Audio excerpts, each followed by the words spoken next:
வணக்கம். பூரம் நட்சத்திரம். இந்த பூர நட்சத்திரம் பார்த்தீங்கன்னா கட்டிலினுடைய இரு கால்கள் மற்றும் மெத்தை. இந்த பூரம் என்ன அப்படின்னா ஆண்டாள் பிறந்த நட்சத்திரம் பூரங்க. ஆடிப்பூரம்ன்ற மாதிரி ஆண்டாள் பிறந்த நட்சத்திரம் பூரம். பெண் தெய்வங்கள் அதிகமாக பார்த்திங்கன்னா இந்த நட்சத்திரத்தில் பிறந்தவங்க தான் அதிகமாகவே இருப்பாங்க. ஆடிப்பூரம், ஆண்டாள் பிறந்த நட்சத்திரம் பூரம். பூரம் யாருடையது அப்படின்னா சுக்கிரனுடைய நட்சத்திரம் பூரம். இந்த பூரம் நட்சத்திரத்தில் பிறந்தவர்களுக்கு இந்த வருஷம் எப்படி இருக்குன்னா அற்புதமான வருஷம். இந்த வருஷம் பூர நட்சத்திரம் தான், எழுதி வச்சுக்கோங்க. அரசியல் ஆளுமை தலைமை பதவியை நிர்வகிக்கக்கூடியவர்கள் இந்த பூரம் நட்சத்திரத்தில் பிறந்த அரசு பிரமுகர்கள். சிம்மராசி பூர நட்சத்திரம். நான் ஏற்கனவே சொல்லியிருக்கேன், இது வரைக்கும் பார்த்திங்கன்னா மகம் அஸ்தம் ஆண்டு இருந்து இனிமேல் பூரம் தான் ஆளுன்னு. அந்த மாதிரி பூரம் நட்சத்திரம் மிக அற்புதமான வருஷமாக இருக்கும்.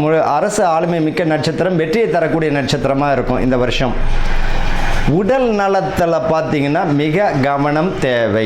இவர்களை பொறுத்த வரைக்கும் இந்த ஜூலை ஆகஸ்ட் எல்லாம் பார்த்திங்கன்னா அவர்களுக்கு உடல் நலத்தில் கோளாறுகள் ஏற்பட்டு இருக்கும். இதயம் சம்மந்தப்பட்டது, வயிறு சம்மந்தப்பட்டது, ரத்த சம்மந்தப்பட்ட பிரச்சனையிலேருந்து அவங்க மீண்டு இருப்பாங்க. போதா குறைக்கு அட்டம சனின்னுவாங்க. ஆனால் கவலைப்பட வேண்டாம். 11ஆம் இடத்துல உங்கள் ராசிக்கு குரு பகவான் வந்திருக்கிறது மிக சிறப்பு தான். இவர்களை பொறுத்த வரைக்கும் இந்த வருஷம் எப்படி இருக்கும் அப்படின்னா முழு வெற்றியை தரக்கூடிய வருஷமாக தான் இருக்கும். அரசு வேலைக்கு ட்ரை பண்ணுறவங்க தாராளமாக பண்ணுங்க, கிளிக் ஆகிறதுக்கு வாய்ப்புகள் உண்டு. உயர்கல்வி யோகம் நல்லபடியாக தேர்ச்சி வெற்றியை தரக்கூடியது தான். மருத்துவம் சார்ந்த தொழிலுக்கு பலனை தந்துவிடும். இந்த நட்சத்திரத்தில் பிறந்தவர்களுக்கு பதவி பணி உயர்வு உண்டு, இடமாற்றமும் உண்டு, ஊர் மாற்றம் உண்டு. அது சுப மாற்றம் தான். வீடு பார்த்திங்கன்னா ஏற்கனவே கட்டி முடிக்காமல் இருந்தவர்களுக்கும் வாடகை வீட்டில் குடியேறவங்களும் சொந்த வீடு குடிபுக வேண்டிய அமைப்பும் தந்துடும். சுப விரயம் தந்துவிடும். திருமணம் தடை தாமதம் அடைந்தவர்களுக்கு இந்த வருஷம் 31, 33, 35 வயது உடையவர்களும் சரி, 37, 39 உடையவர்களுக்கும் திருமணத்திற்குரிய சுபகாரியம் தந்துடும். அந்த பூர நட்சத்திரக்காரர்களுக்கு இனி வரும் காலம் அற்புதமாக இருக்கும். ஆனால் தேவையில்லாத விஷயங்களை தலையிட வேண்டாம். இங்கே ரொம்ப கவனமாக இருக்கணும். உடல் ஆரோக்கியத்தில் கவனமாக இருக்கணும். வண்டி வாகனங்களில் செல்லும் பொழுது கவனமாக இருக்கணும். கூடா நட்பு கேடு தரும். வம்பு வழக்கு வருவதற்கு வாய்ப்புகள் உண்டு, அதில் கவனமாக இருக்கணும். தேவையில்லாத விஷயங்களை தலையிட வேண்டாம். தேவையில்லாத பழக்க வழக்கம் இருந்தால் விட்டுறது நல்லது. உடல் ஆரோக்கியத்தில் மிக கவனம். பெண்களும் சரி, தேவையில்லாத விஷயத்தில் தலையிட வேண்டாம். மன உளைச்சல் தரக்கூடிய வருஷமாக இருந்தாலும் முழு வெற்றியை தந்துடும். அதுலேருந்து மீள்ற வழியை பாருங்கள். அதுக்குரிய காரணம் என்னமோ அதை ஆராய்ச்சி பண்ணுங்கள். தைரியம் நல்லா வளர்த்துக்கணும்.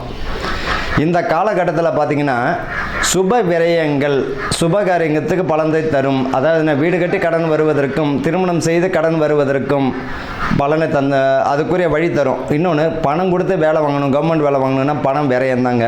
நிச்சயமாக வாய்ப்புகள் வராது, அதில் கவனமாக இருக்கவங்க. அதே போல் பார்த்திங்கன்னா பங்கு பாக பிரிவினையிலும் சரி, தானாகவே தேடி வருவதற்கும் பெரியவங்களே உனக்குரிய பாகத்தை எழுதி கொடுத்துருன்னா அவங்களா வழிக்கு வருவாங்க. அவங்களா கொடுத்தாங்கன்னா வாங்கிக்குவாங்க. தேவையில்லாத சண்டை சச்சரவு வம்பு வழக்கு வேண்டாம். அதில் போராட்டம் தந்துடும். இவர்களை பொறுத்த வரைக்கும் முன்னோர்களுடைய சாபம் வாங்காமல் முன்னோர்களுடைய வழிபாடும் முன்னோர்களுடைய ஆசீர்வாதம் பெற்றவங்களுடைய ஆசீர்வாதம் வாங்குவது மிக சிறப்பாக இருக்கும். இவர்களை பொறுத்த வரைக்கும் இந்த நட்சத்திரம் உடையவர்கள் பார்த்திங்கன்னா வெள்ளிக்கிழமையில் செவ்வாய்க்கிழமையில் துர்க்கை வழிபாடும் அம்மன் வழிபாடும் செய்வதும் இவர்களுக்கு கால பைரவர் வழிபாடு செய்வது மிக அற்புதமான பலனை தந்துவிடும். இவர்களை பொறுத்த வரைக்கும் கொங்கணங்க சித்தர் வழிபாடு மிக அற்புதமான பலனை தந்துவிடும். பொதுவாக இந்த பூர நட்சத்திரக்காரங்கள் ஏதாவது ஒரு சித்தரை வழிபடுறது மிக சிறப்பாக இருக்கும். என்ன சித்தர்? கொங்கணங்க சித்தர் வழிபாடு செய்வதும் மானசீகமாக வழிபாடு செய்வதும். அதே போல் திருவிளக்கு பூஜை யாராவது எங்கேயாவது செஞ்சாங்கன்னா கலந்துக்கோங்க.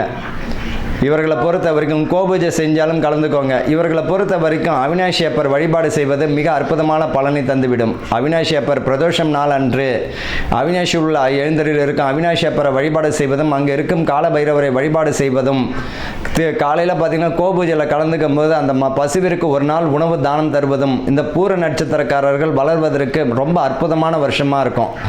ஆக மொத்தத்தில் முழு வெற்றியுடன் உடல் ஆரோக்கியத்தில் கவனமாக இருக்கக்கூடிய வருஷமாக இருக்கும். வாழ்க வளமுடன்.